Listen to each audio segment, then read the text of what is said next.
Здравствуйте! Вы смотрите Авторивьеру. Мы продолжаем снимать серию туристических маршрутов. Гость нашей программы Оксана Барганджия. Здравствуйте. Добрый день. Оксана, куда мы направимся сегодня? Вы знаете, часто после трудовых будней мы на выходные выезжаем с подругами за город. Сегодня мы хотим посетить замечательное место. Это Бедийский храм. Не у всех есть возможность увидеть и ощутить эту мощь. Наша с вами задача передать все великолепие, всю мощь, всю энергетику и эмоции этого замечательного места. Оксана, вы выбрали замечательный маршрут. Бедийский храм очень почитаем верующими и не только Абхазии. Поедем, покажем. Я думаю, после нас желающих поехать будет больше. Однозначно. Больше узнают об этом храме. В путь, поехали. Авторивьера колонной выезжает из столицы.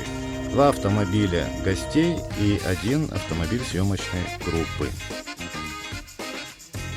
Маршрут у нас довольно-таки протяженный, мы проведем около 1,5 часа в пути, поэтому камеры мы включим от села Тамыш. Нам этого отрезка пути достаточно для беседы в формате авторивьеры. По дороге до Бедийского храма мы с Оксаной Барганджией будем общаться как водитель с водителем. Оксана, нас больше всего сегодня интересует то, что вы водитель с большим стажем, и причем водитель не рядовой такой, я знаю. Вы, по-моему, рассказывали, что проходили еще школу экстремального вождения. Проходил. Но хотелось бы, конечно, еще пройти. Хотелось бы поездить именно в зимний период. Научиться вот настоящей такой вот езде. По гололеду, да? По гололеду, да. Вот это вот единственное, которое вот я не освоила и очень хотелось бы. Ну, здесь это редко пригодится. Нет, это нужно.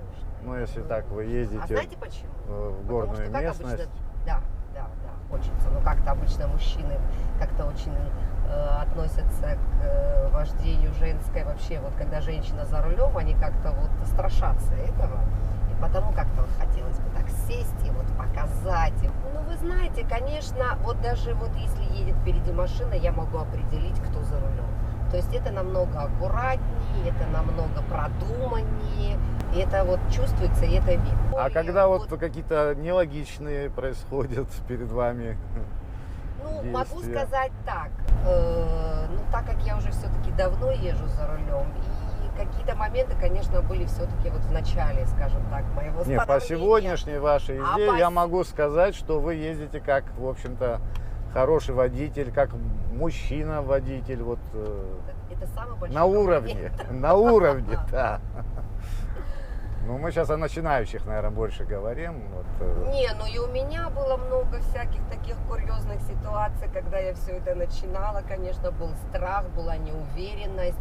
Но как-то все это тихо, спокойно прошло. Самое главное, как-то вот, наверное, практика все-таки. Сколько лет у вас стаж? 13 лет, причем 6 лет я ездила на механике, причем это была машина старенькая. То есть там разваливалось все фактически вот, не знаю, на ходу, зато есть что вспомнить. А через 6 лет я уже села как бы вот за рулем автомата, и я, если честно, не понимала, что вообще здесь делать. Понимаете, что едет женщина не только потому, что она так дисциплинирована, аккуратно ездит. Я вам расскажу, Гарри, одну историю. Да. В общем, у нас несколько подруг, и одна из наших подруг, она врач, известный врач в нашей республике. В общем, она первая купила машину. Это был маленький такой Citroёнчик. Первый раз она нас посадила, и, в общем, мы выехали за город. Теперь, значит, возвращаемся назад, уже была глубокая ночь. В общем, мы едем со страхом, господи, лишь бы доехать, скажем так. Теперь, значит, каждая встречная машина, она отъезжает на обочину и стоит. Думаю, так надо и набраться сил, не знаю, уверенности. Едем дальше. Следующая встречная машина, она также отъезжает на обочину. Слушайте, нас уже так это достала ситуация, что мы уже говорим, Оксан, в чем дело вообще? Девочки, просто каждая встречная машина. Мне страшно. И мы так ехали до Сухума и пропускали каждую. То есть мы отъезжали на обочину и пропускали каждую встречную машину. И это, ну не, мы, конечно, к утру мы вернулись в Сухум, но это было, конечно, вот очень такая смешная история. Мы ехали очень долго, ну, благополучно, самое главное. На самом деле, вот начинающие, это заметно, они когда разворачиваются или паркуются, конечно, очень много и, лишних ты как-то не понимаешь, движений. что ждать, вот что ждать от этой машины. Все понятно, но как-то мы все, наверное, проходили этот путь. Вообще, знаете, вот, конечно, многие говорят о том, что там неправильно паркуются. Да, это как-то, конечно, вот немножко выводит из себя, да, но я, правда, к этому отношусь спокойно. Не, ну понятно, но все-таки даже для вашей машины лучше, чтобы вы нормально припарковались, то есть не поставили ее так вот под удар, скажем так. Вот.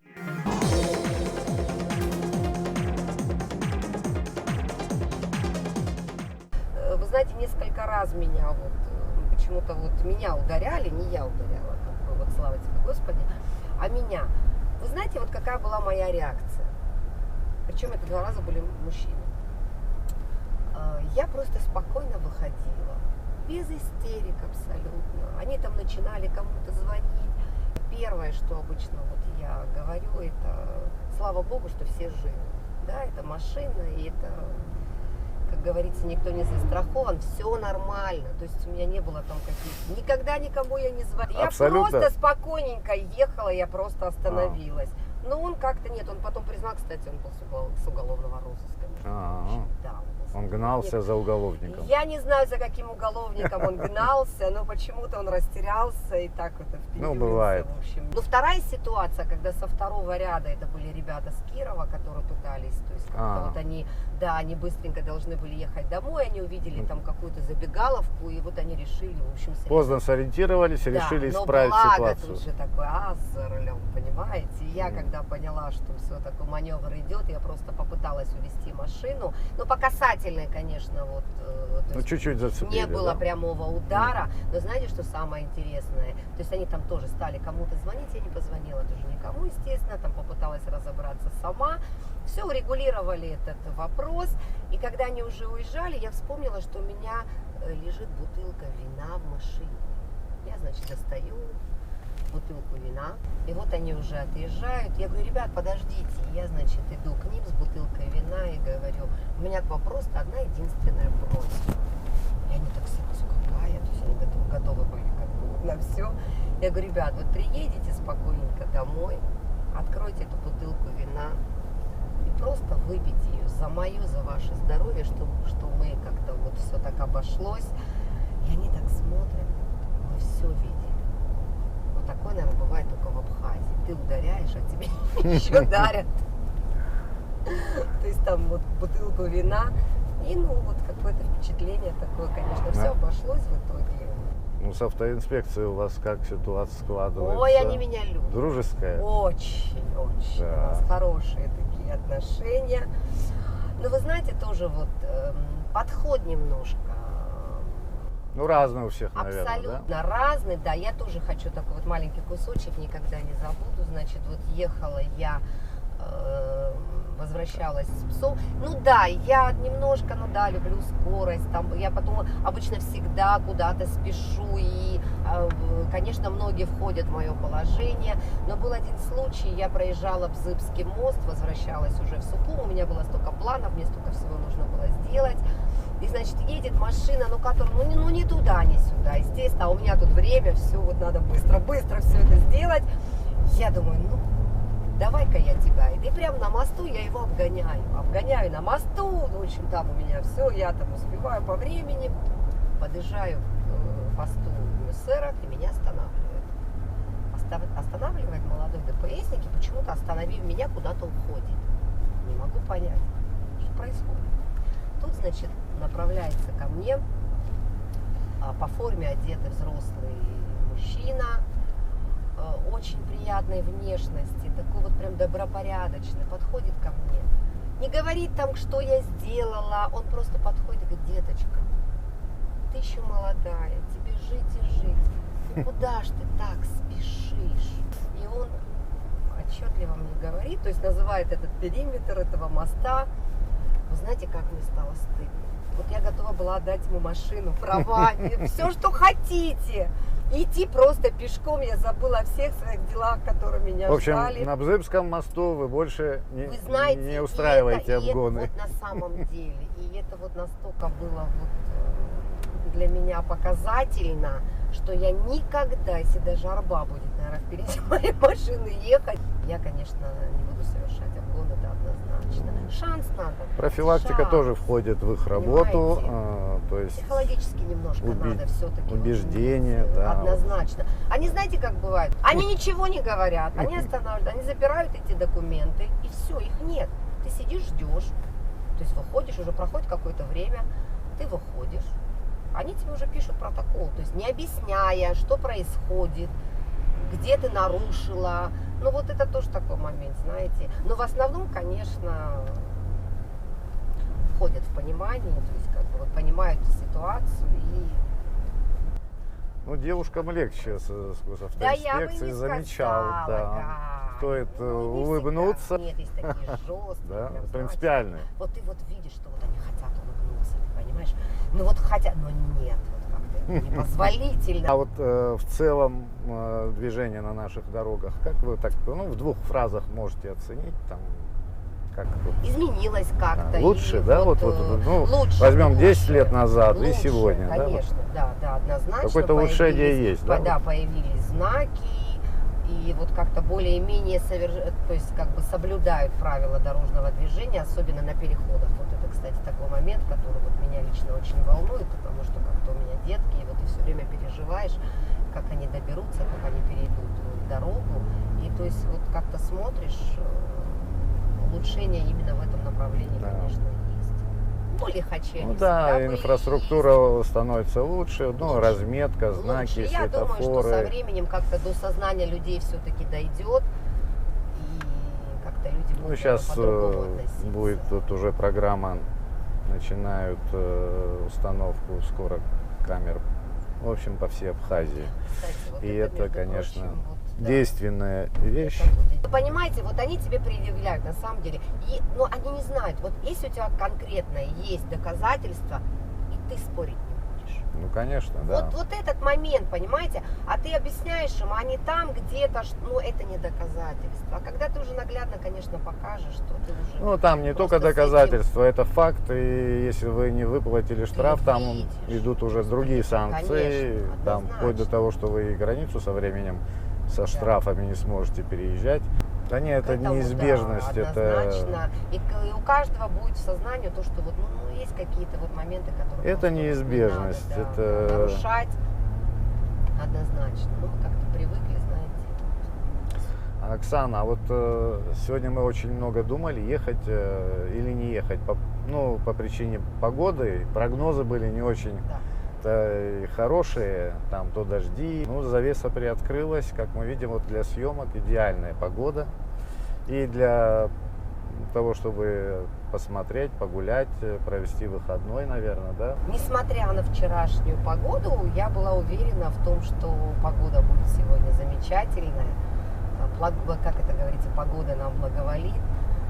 И хорошая компания, хорошая погода, прекрасное место, куда мы сейчас пытаемся, до места, которого мы сейчас пытаемся доехать. Я Что? была вот просто уверена в том, что все вот. будет замечательно. Все будет замечательно. Как у вас возникло такое желание поехать именно туда сегодня? Вот? Ну, вы знаете, я часто выезжаю, вот я как-то, знаете... Вы человек верующий? Я верующий человек, да, и я вот понимаю, что вот я просто должна. То есть я заранее не программирую никогда, я просто понимаю душевно, что вот мне надо куда-то вот ехать. Насколько я слышал, Бедийский храм очень такое значимое для верующих место, Да, с значит, особой энергетикой, да, с даже особой. вот Просто само не место. Всем, не всем удается там побывать, потому что все-таки он находится немножко вот, и транспорты должны, то есть надо ехать на своей машине. И очень Да. многие, да, мы слышали, но мы никогда, то есть это довольно-таки взрослые люди, которые об этом говорят, то есть вот да, замечательно, но мы никогда там не были. Ну, дорога к храму не должна быть простой. Однозначно.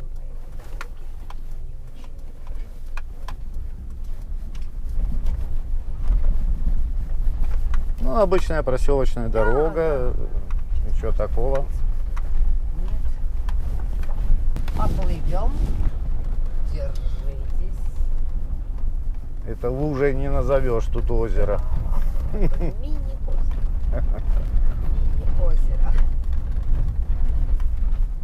Ну, будем неплохая наблюдать дорога, за просто, этой. конечно, вот эти ямочки, ну, Да, это... ну, это не страшно.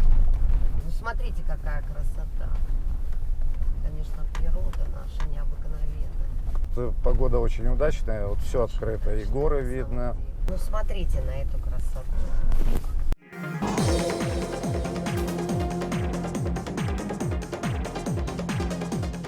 Есть какие-нибудь истории, связанные с автомобилем, там, ну, веселые какие-то истории, курьезные И случаи? историй было очень много. Одна из таких историй, которую, кстати, вот рассказываю всем и предупреждаю всех девушек. Так не поступать. Меня не предупредили, потому я вот была жертвой, скажем так. Это, значит, была другая машина, она была большая, это был крузер 90-й, то есть такая габаритная машина. И впервые, значит, в жизни мне пришлось, в моей жизни, на самом деле, пришлось мне поменять колодки. То есть я, значит, заехала в автосервис, это был такой вот, то есть первое такое вот мой такой заезд туда. В общем, мне сказали, кого надо встретить, это был Петя, сегодня помню. Значит, я подъехала, ну, конечно, я нервничала, потому что, оглянувшись, я вижу, там группа мужчин стоит, там группа ребят, думаю, боже, Оксана, ты должна все четко сделать. Я пока не понимала вообще, что я должна сделать. Я даже забыла, что мне надо снять очки, я заезжаю, делаю вид, что все хорошо, встречает меня Петя. И я спрашиваю у него, куда мне проехать, и когда он мне объяснил, что я должна подняться, то есть на вот этот подступ, вот тут меня, конечно, надо было мне подняться, то есть попасть этими двумя колесами и как-нибудь чего... Нет, он, кстати, мне сказал, дайте мне ключ, и я это сделаю сам. Я сказала, нет, и я сама думаю, что вот эти вот там вот мужчины, они вот смеялись надо мной, что вот там женщина не может. И я вот это вот поднялась с таким воодушевлением. Все, я встала. Получилось, Вот вам, да? получилось. Вот вам. В общем, это был такой для меня на тот момент героический Достижение поступок, конечно. такое, да? Я так спокойненько, значит, снимаю очки, как сегодня помню, просто вот эту вот всю эту картину. Я открываю дверь и просто слетаю вниз. Машина высоченная. Ну, 2 метра, наверное, точно вот, то есть я провалилась просто на землю. Я даже в моменте, знаете, вот это единственное, что я поняла, господи, какое счастье, что я не в юбке. Вот почему-то вот это первое. Я лежу и вот открыла глаза. Передо мной это в мазуте рука этого Пети. Мне было уже все равно, я берусь за эту руку. А понимаю, там же стоят сзади. Вы знаете, мне кажется, я себя даже в этот момент умерла. То есть вы Я, решили, что вы как воскресла. на тротуаре выходите из Я машины? вообще забыла, что... То есть я настолько была вот это вот своим героическим поступком, наверное, увлечена, что я просто забыла про все, понимаете? И я, конечно, вот это, я не чувствовала ничего, честно вам скажу. У меня ныло все тело, но я встала. Сказала, я сама. Нет, я, конечно, вот потянулась к его руке. Я сказала, я сама. Сюда вижу вот там вот дверь, свет в конце тоннеля. Я дошла до туда, села, это уже когда меня никто не видел, села просто на парапет. В общем, смутили вас слесаря. И все эмоции, конечно, уже выплеснулись наружу. Я уже, конечно, стала сама смеяться. Но благо все обошлось, так что я потом, конечно, впоследствии уже В общем, предупреждаю. слесаря вас смутили. Да, предупреждаю всех, что... Не, сейчас меня уже ничего, конечно, не смутит. Это было давно, да. То есть это был такой вот мой опыт. Первое знакомство с автосервисом. Нет, да, да. у вас? Но после этого, конечно, нет. Я и застревала наверху, то есть мне было холодно, я сидела в машине, меня подняли на подъемнике, то есть ввысь, как говорится, и все, отключили свет. Ну и пришлось потом оттуда каким-то образом Выползать, в общем, да. спускаться. Да, случаев было, конечно, много.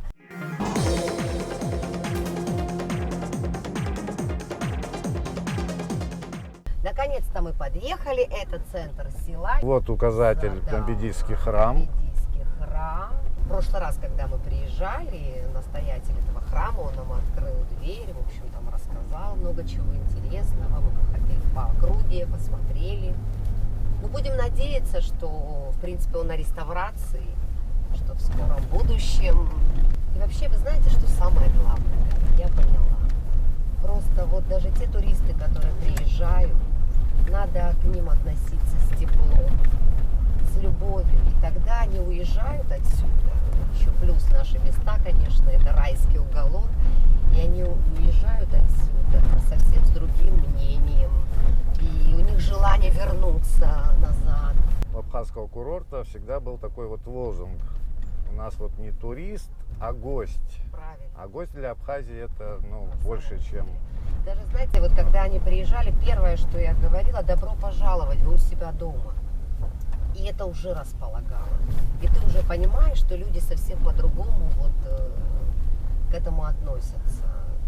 Даже были, то есть, Ну, в принципе, у нас основные гости, туристы, это россияне. Россияне, сейчас это мы все из одной страны, один менталитет общий какой-то, да, вот. Они тоже не где-то там на чужбине, естественно, когда они приезжают сюда. Вот. Один язык для общения общий, да, вот даже деньги одни. Да, на самом деле. То есть в этом плане очень все удобно. Меньше барьеров.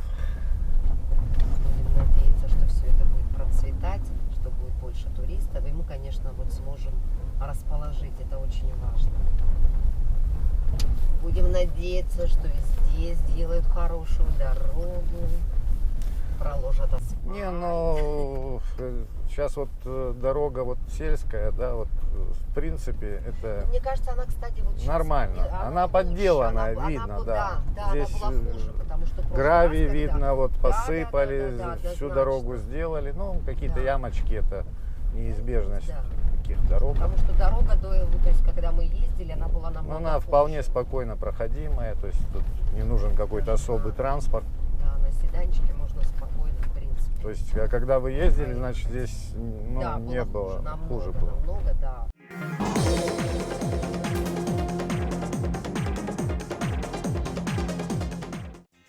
Наш маршрут к Бедийскому храму, который находится в селе Губедия Творчавского района, имеет протяженность 77 километров. От столицы мы проехали по республиканской трассе на восток и повернули по указателю села Бедия налево. Дальше по гравийной дороге мы едем до Губедии.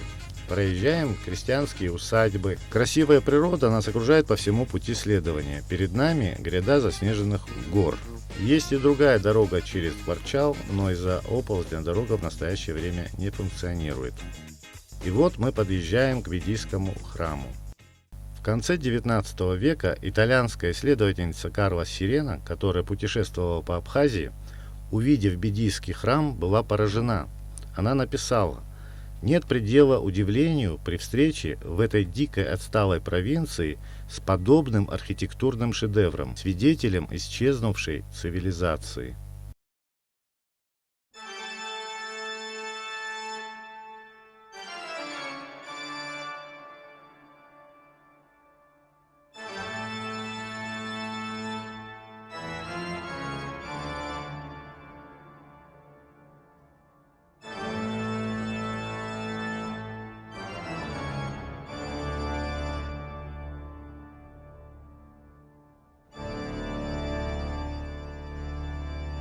А сейчас немного из истории этого храма. Бедийский храм является ценнейшим памятником архитектуры Абхазии.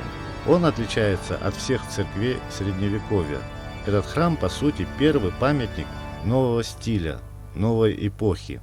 Он возведен царем Багратом III и его матерью Гурандух в 999 году в честь Влахеранской иконы Божией Матери, которая находилась в Влахеранской церкви Богородицы, некогда стоявшей в Константинопольском предместье Влахерны. Это крестово-купольный храм классического византийского типа. Собор является частью большого архитектурного комплекса, в который входили епископский дворец, сторожевые башни, крепостные стены, колокольня и некоторые другие сооружения, которые, к сожалению, не сохранились. Мы видим здесь фрагменты декора с искусной резьбой по камню. Все это предстоит восстановить.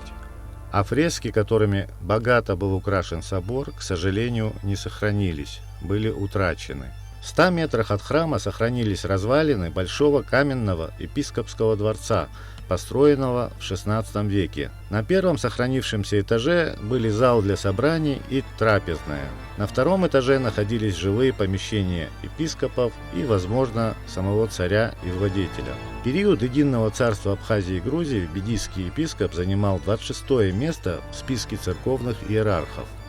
Во второй половине 17 века Бедия была оставлена из-за турецкой оккупации, а к концу 19 века здесь основали монастырь и проводили богослужения. В 1912 году вопрос возрождения Бедийского собора ставил епископ Сухумский Андрей. Он организовал к храму массовое паломничество, а во времена советской власти в 1924 году монастырь был закрыт. В 2010 году впервые состоялся молебен по славу абхазского воинства. Молебен совершил глава Абхазской православной церкви иерей Виссарион Апли.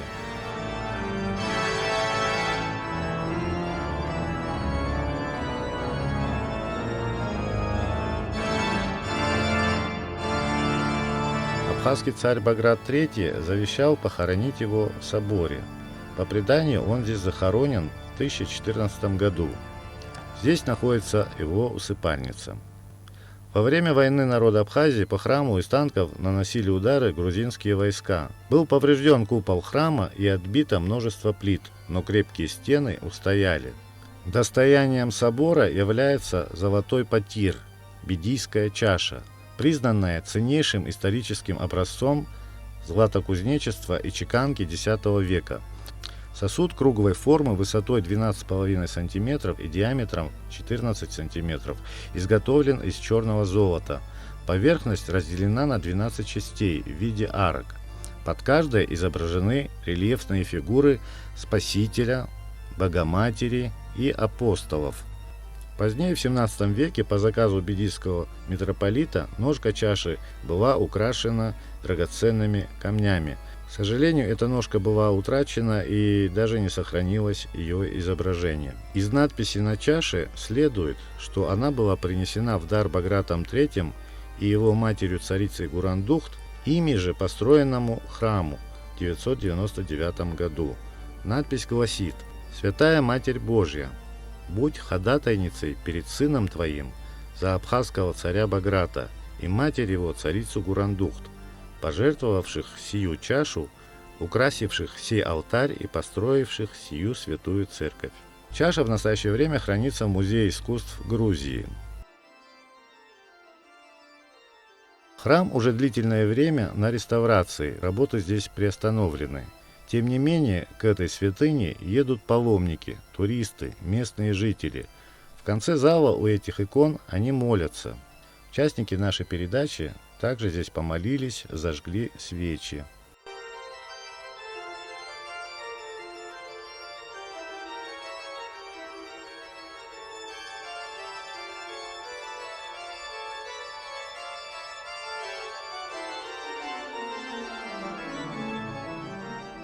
Оксана, вы не впервые сюда приезжаете. Какие вас охватывают чувства, эмоции? На самом деле трудно передать те эмоции, ту энергетику, которая меня переполняет. Просто даже если вот посмотреть то место, где мы находимся, С правой стороны это Кавказский хребет, с левой стороны это Черноморское побережье. И, конечно же, сам храм, который находится на возвышенности, который просто потрясающий. И этот храм находится в центре, в сердце всей этой красоты. Все участники нашей группы осмотрели храм, епископский дворец, забрались на второй этаж, прогулялись по окрестностям, сделали множество фотографий.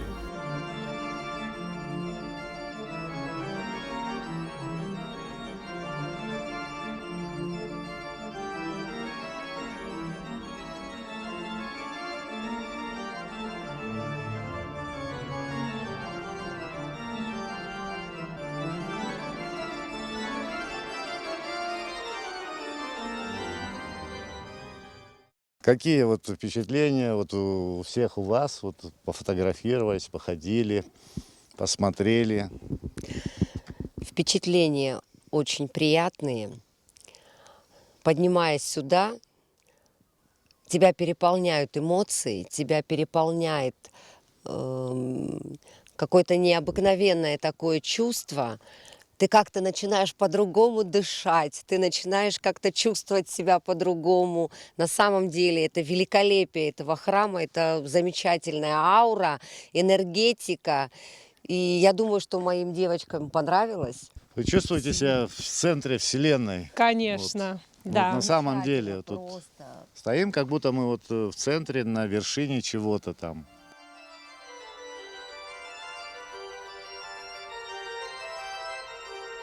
По завершении нашей экскурсии девушки организовали трапезу на лоне природы.